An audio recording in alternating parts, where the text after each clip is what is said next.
এবং এটাও ঠিক স্বাধীনভাবে পর্যবেক্ষণ যদি আমরা করতে না পারি তাহলে আমরা কাজটা করব না। নির্বাচন আদৌ হচ্ছে কিনা, তফসিল আদৌ ঘোষণা হবে কিনা, এমন অনিশ্চয়তা আসলে আমরা খুব আমার চোখে আমার জীবদ্দশা আমি খুব একটা দেখিনি। তো আমরা নিশ্চিতভাবে আশাবাদী ছিলাম যে সরকার ঘোষিত সময়ের মধ্যেই তফসিল এবং নির্বাচনটা হবে এবং তাই হয়েছে। নিশ্চিতভাবেই এটা জনগণের জন্য একটা, আমাদের জনসাধারণের জন্য, সকলের জন্যই স্বস্তির একটা বিষয়। নির্বাচন কমিশন কর্তৃক স্থানীয় পর্যবেক্ষক সংস্থার প্রতিনিধি, আমাদের একটা গাইডলাইন আছে। আমরা নির্বাচন পর্যবেক্ষণ নীতিমালা সেটা দ্বারা গাইডেড।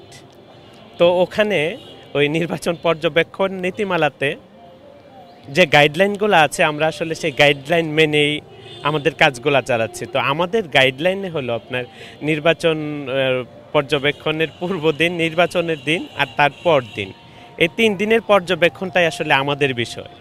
এর বাইরের কোনো কিছু আমাদের নীতিমালার বাইরে, কাজে ওই বিষয়ে আমরা কোনো মন্তব্য করতে যাচ্ছি। হ্যাঁ, লেভেল প্লেয়িং ফিল্ডটাও আমরা বলছি না। আসলে আমি বললাম তো যে আমরা স্থানীয় নির্বাচন পর্যবেক্ষণ সংস্থার প্রতিনিধি, আমরা পর্যবেক্ষক নীতিমালা দ্বারা গাইডেড। সেই নীতিমালাতে সম্মতি দিয়ে আসলে আমরা নিবন্ধনটা পেয়েছি। তো ওই আমাদের বিষয়টা হলো যে নির্বাচন কতটুকু স্বচ্ছ, অংশগ্রহণমূলক, নির্বাচনী পরিবেশ, অনেকগুলো ইস্যু আছে।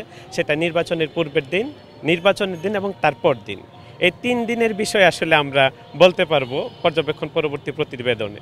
এর আগে আসলে আমাদের সংবাদ মাধ্যমে বলার আসলে সুযোগটা নাই। হ্যাঁ, তবুও আমরা আজকে এখানে এসেছি যেহেতু আমরা নির্বাচন কমিশনের নিবন্ধনপ্রাপ্ত সংস্থার, পর্যবেক্ষক সংস্থার প্রতিনিধি। আমরা খুবই আশাবাদী ছিলাম এবং যে প্রত্যাশাটা ছিল, প্রত্যাশাটার জায়গাটা থেকে দেখেন আজকে অনেকেই আসছে এখানে উৎসাহী হয়ে যে আজকে তফসিলটা হবে, অনেক উৎসাহী লোকজন এসছে, আমরাও এসেছি। আমরা আশাবাদী ছিলাম যে নির্ধারিত সময়ের মধ্যে তফসিল হবে, এটাও আশাবাদী ছিলাম যে নির্বাচনটাও সঠিক সময়ে হবে। আর সেজন্যই আমরা রীতিনীতি মেনে আমরা পর্যবেক্ষক সংস্থার আবেদন করেছি এবং নিবন্ধিত হয়েছে।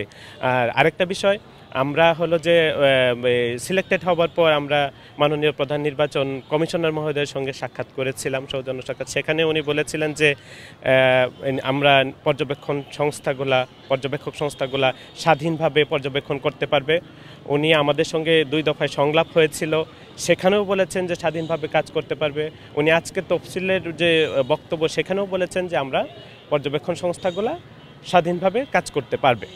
তো এই জন্য মাননীয় প্রধান নির্বাচন কমিশনার মহোদয়ের প্রতি কৃতজ্ঞতা জানাচ্ছি এবং এটাও ঠিক স্বাধীনভাবে পর্যবেক্ষণ যদি আমরা করতে না পারি তাহলে আমরা কাজটা করব না।